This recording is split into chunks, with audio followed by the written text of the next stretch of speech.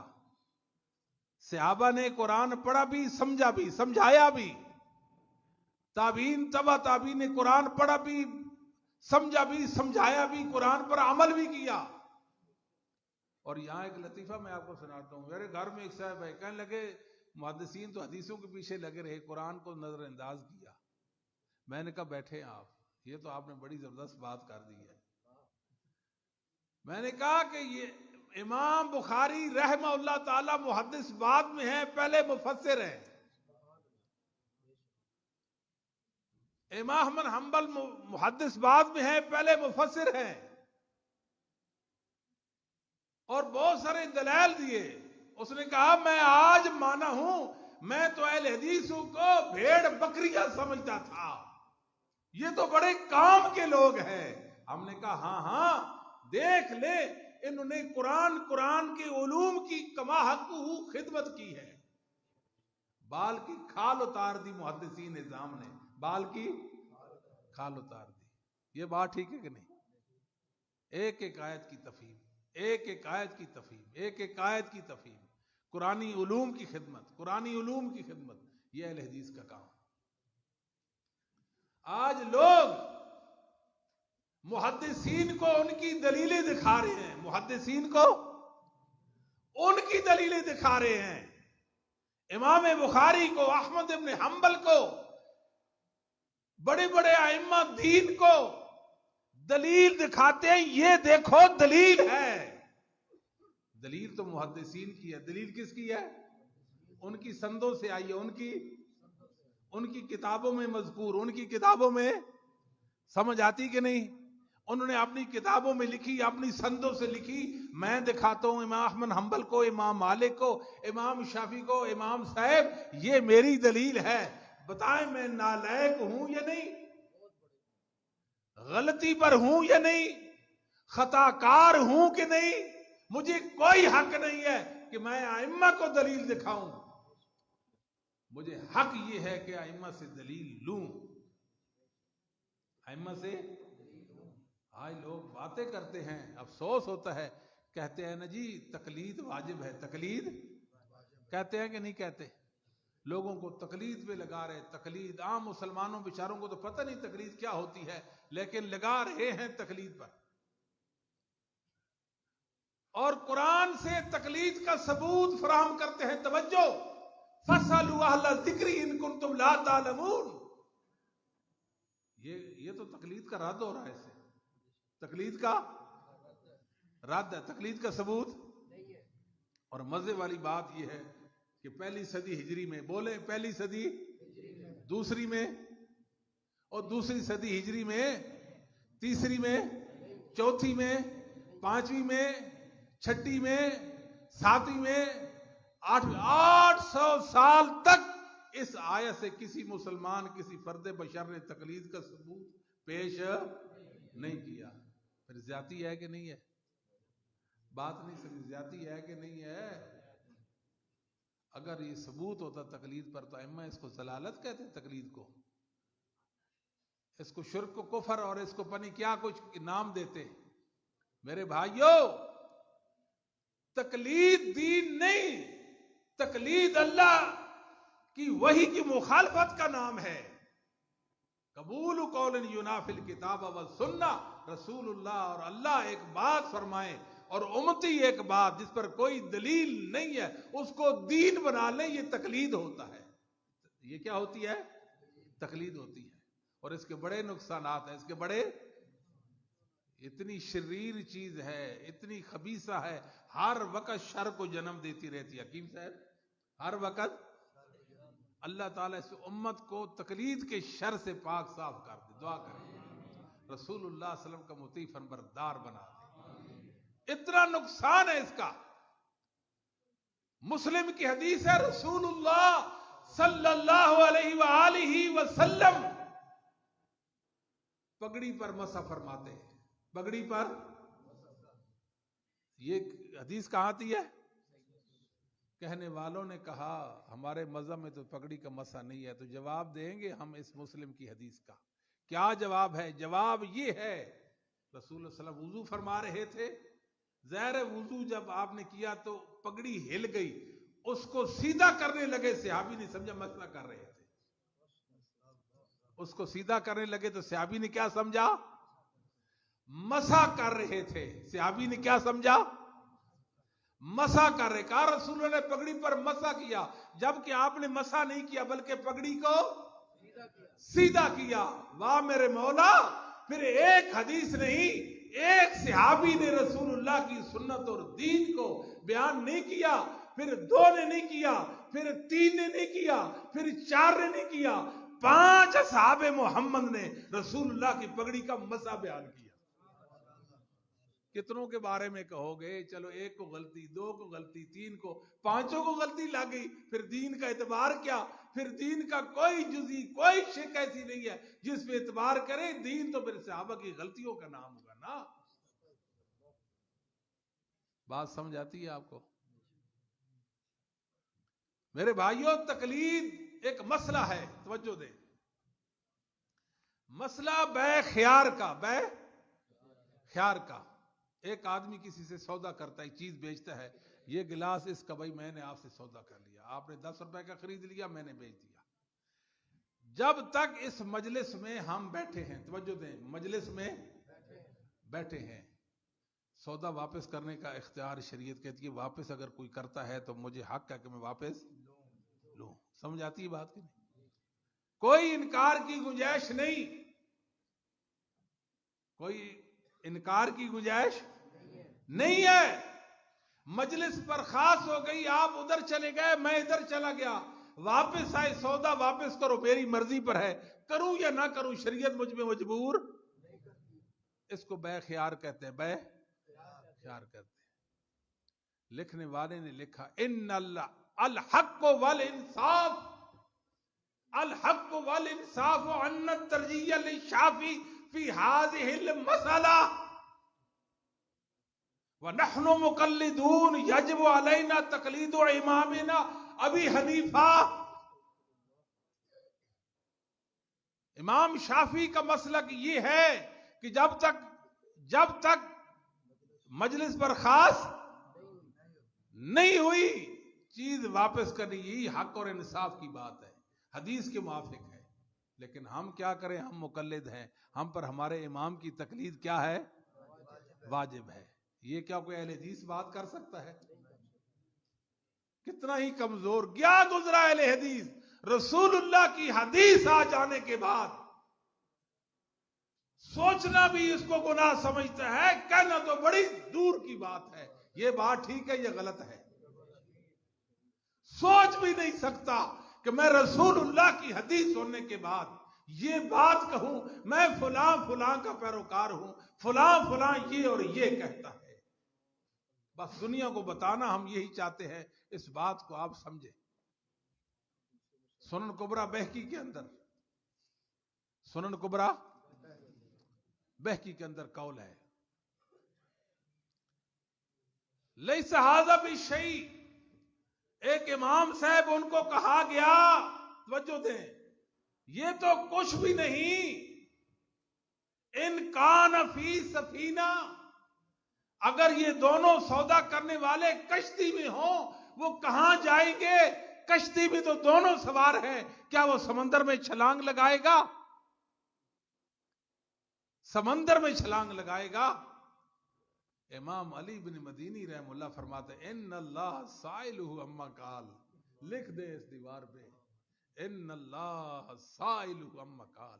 اس نے جو بات کہی ہے اللہ اس سے پوچھے گا، اللہ اس سے اس نے جو بات کہی اللہ اس سے رسول اللہ صلی اللہ علیہ وسلم کی حدیث آ جانے کے بعد یہ بات کرنے کی گنجائش ہے۔ جب آپ نے فرما دیا کہ مجلس ایک ہے سودا واپس ہو سکتا ہے، مجلس برخاست ہوگی سودا واپس مرضی پر ہے، مرضی پر ہے۔ ایک اور مثال سنیں، اہل حدیث کا مسلک، ائمہ دین کا مسلک، جس پر مومن مسلمانوں کا اجماع ہے، وہ کیا مسئلہ ہے؟ نبی پاک کا گستاخ واجب القتل ہے، مسلمان گستاخی کرے تو مرتد واجب القتل۔ کوئی کافر رسول اللہ صلی اللہ علیہ وسلم کی گستاخی کرے، آپ کی شان میں نقص تلاش کرے تو وہ کافر واجب القتل ہے۔ یہ کس کا مسلک ہے؟ محدثین کا، ائمہ دین کا۔ شیخ الاسلام ابن تیمیہ نے الصارم المسلول علی شاتم الرسول کے نام سے کتاب لکھی ہے، انگلش میں اس کا ترجمہ ہو گیا، اردو میں اس کا ترجمہ موجود ہے، وہ کتاب پڑھنے کے قابل ہے۔ اس میں اجماع نقل ابن منذر کے حوالے سے، رسول اللہ کا گستاخ مسلمان ہو یا کافر ہو، مسلمان ہو یا کافر ہو۔ مسلمانوں میں ایک گروہ ہے جو کہتا ہے مسلمان گستاخی کرے تو واجب القتل ہے، اگر کافر ذمی جو مسلمانوں کی ریاست میں جزیہ دے کر رہ رہا ہے وہ اگر پیغمبر اسلام کی گستاخی کرے تو اس کو قتل نہیں کیا جائے گا۔ یہ جو ضعیف حدیث پیش کرتے ہیں نا، من سب نبی فقتلوہ، ان کے جذبات ہیں۔ سندے تو اہل حدیث کے پاس ہے، سندے کس کے پاس ہے؟ اور سندوں والے کون ہیں دنیا میں؟ اور سندوں والے دنیا میں کون ہیں؟ یہ نعرے ہیں سارے، یہ تو وہ روایتیں ہیں جو محدثین نے پھینک دی تھی، انہوں نے جھاڑ پھونک کر ان کو نعرہ بنا دیا۔ واہ سبحان اللہ، کیا علم ہے ان کے پاس۔ لکھا ہدایت کے اندر ومن امتنع عن الجزیۃ او قتل مسلما او سب النبی صلی اللہ علیہ وسلم او جناب مسلمۃ فلم ينقض عادہ، ہے ذمی مسلمانوں کی سلطنت اور ریاست میں جزیہ ٹیکس دے کر رہتا ہے، جزیہ دینے سے انکار کر دے، کسی مسلمان کو قتل کر دے یا پیغمبر اسلام کو گالی دے یا کسی مسلمان عورت کے ساتھ زیادتی کرو، منہ کالا کرے، وہ ذمی کا ذمی رہے گا، حربی نہیں بنے گا، حربی نہیں بنے، اس کا عہد نہیں ٹوٹے گا، ذمی کا ذمی رہے گا، ذمی کا ذمی رہے گا۔ ابو نعیم ابن نجیم لکھا، نعم نفس المومن تمیل الى قول المخالف فی مسئلۃ السب لیکن اتباعنا للمذہب واجب۔ یہ جو شافعی اور دوسرے لوگ کہتے ہیں رسول اللہ کی گستاخی کرنے والا مسلمان ہو یا کافر واجب القتل ہے، ایک مومن کا دل اسی بات طرح مائل ہوتا ہے، لیکن کیا کریں ہم مجبور ہیں۔ لیکن اتباعنا للمذہب واجب، ہمارے مذہب کی ہم پر اتباع واجب ہے، ہمارے مذہب میں چونکہ ایسا نہیں ہے تو ہم ایسا نہیں کہیں گے۔ خرابی سمجھ آتی ہے کہ نہیں سمجھ آتی؟ میرے بھائیوں، رفع الیدین محمد صلی اللہ علیہ وسلم کی پیاری سنت ہے۔ سعید بن جبیر رحمہ اللہ فرماتے ہیں رفع الیدین سے نماز مزین ہوتی ہے۔ کیا ہوتی ہے؟ مزین۔ اہل الحدیث رفع الیدین کرتے ہیں، لوگ سمجھتے ہیں کہ یہ تو ویسے ہی کوئی ہاتھ اٹھا رہے ہیں، لیکن کسی کو کیا معلوم ہے، کسی کو کیا معلوم ہے ہم رسول اللہ کی اس سنت کو کتنی محبت و عقیدت کے ساتھ اپناتے ہیں۔ سمع اللہ لمن حمدہ، یوں رفع الیدین کرتے ہیں، رکوع کو جاتے، رکوع سے سر اٹھاتے، 2 رکعتوں سے اٹھتے وقت رفع الیدین کرتے ہیں۔